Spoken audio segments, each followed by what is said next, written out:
Assalamualaikum warahmatullahi wabarakatuh. Bismillah, walhamdulillah, wassalatu wassalamu ala rasulillah Sayyidina Muhammad ibn Abdullah wa ala alihi wa sahbihi wa man walah. Subhanaka la ilma lana illa ma 'allamtana innaka antal alimul hakim.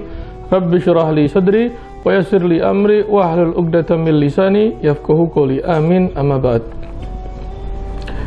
Pemirsa MJ TV yang dirahmati Allah Subhanahu wa taala, insyaallah pada pertemuan kali ini kita akan membahas seputar sirah Nabi Muhammad sallallahu alaihi wasallam yang diambil dari intisari kitab Nurul Yakin yang telah diringkas oleh Syekh Umar Abdul Jabbar, yang mana insyaallah dari sedikit intisari tersebut dapat kita kembangkan, dapat kita sampaikan dalam berupa kemasan yang mungkin sudah dapat dipahami oleh para pemirsa sekalian. Semoga Allah Subhanahu wa taala senantiasa memberikan kita pemahaman tentang Nabi dan menjadikan hati kita cinta kepada Nabi Muhammad SAW. Maka di sini dikatakan min hayati Rasulullah sallallahu alaihi wasallam Sayyiduna Muhammad. Kehidupan Nabi sallallahu alaihi wasallam, Sayyiduna Muhammad, tuan kita Muhammad. Huwa Rasulullah ilan nasi kafah. Yang mana Nabi Muhammad adalah utusan Allah yang diutus untuk seluruh umat manusia. Jadi Rasulullah bukan diutus hanya untuk umat Islam, untuk mukminin, untuk mukminat, untuk muslimin, tidak. Rasulullah diutus untuk seluruh umat manusia. Maka jangan heran apabila orang-orang di luar Islam pun tergila-gila pada Nabi Muhammad SAW. Karena Nabi Muhammad, wa ma arsalnaka illa rahmatan lil alamin. Sesungguhnya wahai Muhammad, tidaklah aku mengutusmu kecuali untuk menjadi rahmat bagi alam semesta. Jadi Nabi Muhammad tidak hanya untuk umat Islam, tapi untuk seluruh umat manusia. Maka tidak heran di dalam bukunya Michael Hart, seorang penulis Yahudi, mengarang 100 orang paling berpengaruh di muka bumi. Peringkat satunya adalah The Prophet of Muhammad sallallahu alaihi wasallam. Peringkat satunya adalah Nabi Muhammad sallallahu alaihi wasallam. Sebagaimana beberapa pemain bola yang tidak beragama Islam pun mengidolakan Nabi Muhammad karena mendengar cerita-cerita tentang kehebatan Nabi Muhammad sallallahu alaihi wasallam. Jadi Nabi Muhammad tidak hanya untuk umat Islam, untuk seluruh umat. Wa akhirul anbiya, dan nabi paling terakhir. La nabiyya ba'dah, tidak ada nabi setelah Nabi Muhammad sallallahu alaihi wasallam. Nabi Muhammad adalah nabi penutup. Maka apabila ada yang seseorang mengaku nabi setelah Nabi Muhammad, tentunya adalah kebohongan besar. Tentunya adalah kepalsuan. Memang ada dua nabi yang belum turun. Ada dua nabi yang belum meninggal. Yang pertama adalah Nabi Isa belum turun karena diangkat.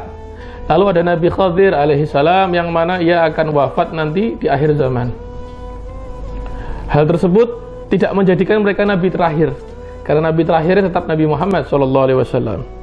Dan nabi setelah Nabi Muhammad bisa dipastikan adalah sebuah kebohongan. Sebagaimana Sayyidina Abu Bakar As-Siddiq mengalami kesusahan ketika itu dengan orang-orang yang mengaku nabi setelah wafatnya Nabi Muhammad SAW. Di antara peperangan yang luar biasa yaitu peperangan dengan Musailamah Al-Kadzab. Berperang melawan Musailamah Al-Kadzab, yang mana Musailamah Al-Kadzab ini mengaku sebagai nabi. Oleh karena itu, dari sini kita dapat memahami dan meyakini dan wajib ditekankan bahwa tidak ada nabi setelah Nabi Muhammad sallallahu alaihi wasallam. Wa imamur rusul, dan pemimpin para rasul. Nabi Muhammad adalah pemimpin para rasul. Semua para rasul tunduk pada Nabi Muhammad sallallahu alaihi wasallam.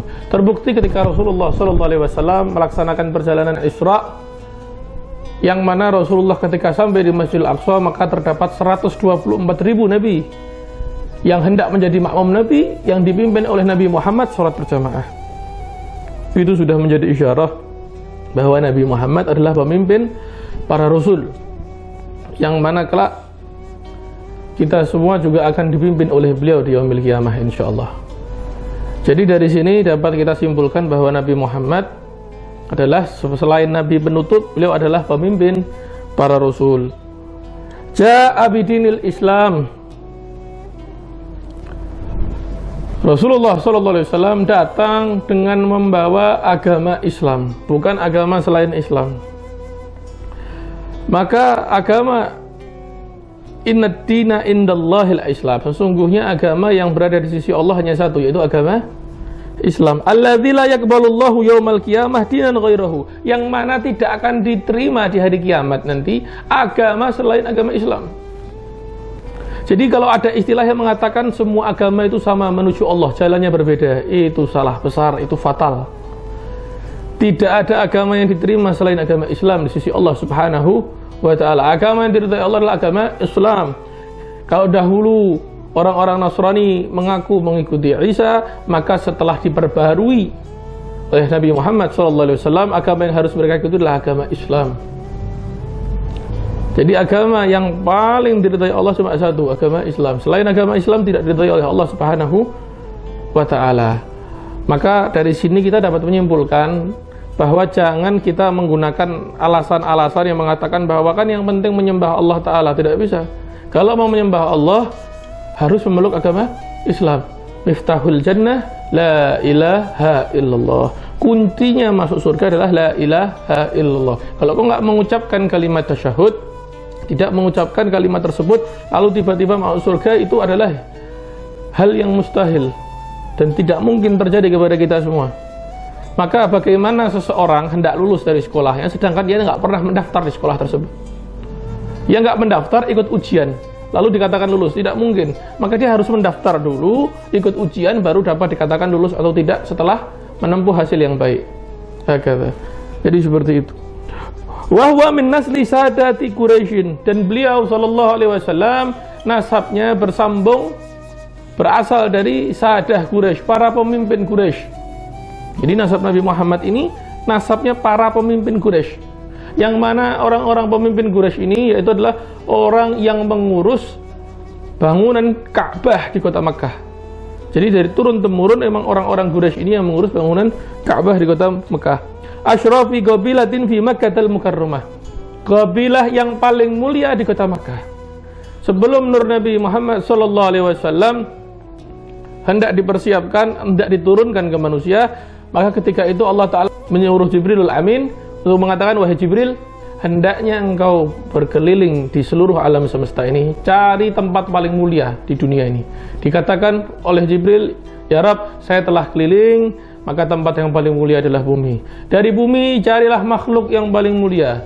Dikatakan Jibril, ya Rabb, makhluk yang paling mulia adalah manusia. Dari manusia carilah bangsa yang paling mulia. Ya Rabb, bangsa paling mulia adalah bangsa Arab. Dari bangsa Arab carilah bangsa yang paling mulia. Ya Rabb, bangsa yang paling mulia adalah bangsa Quraisy.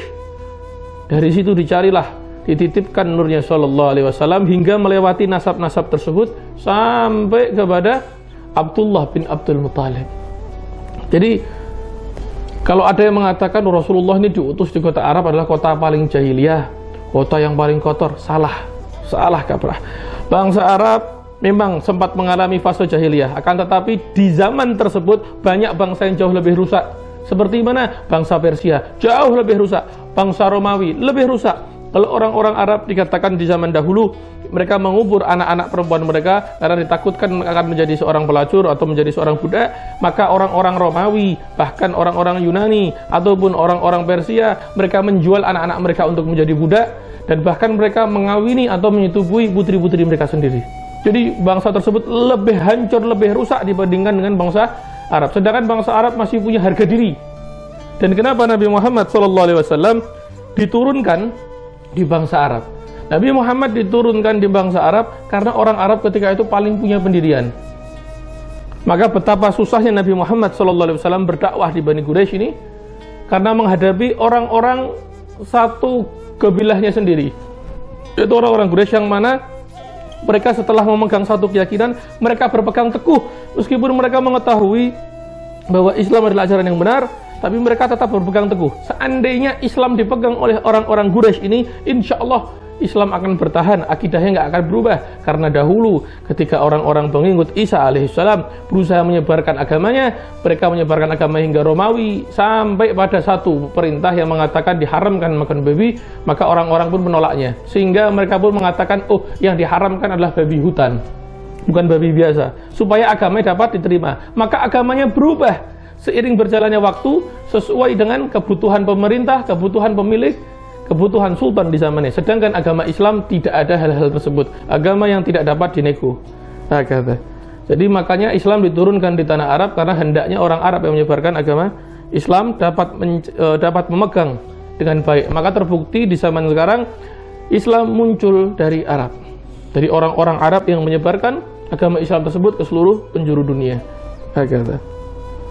Lalu wayattasilu nasabuhu bi Ismail bin Ibrahim, dan nasabnya bersambung dengan Nabi Ismail bin Ibrahim alaihi wassalam.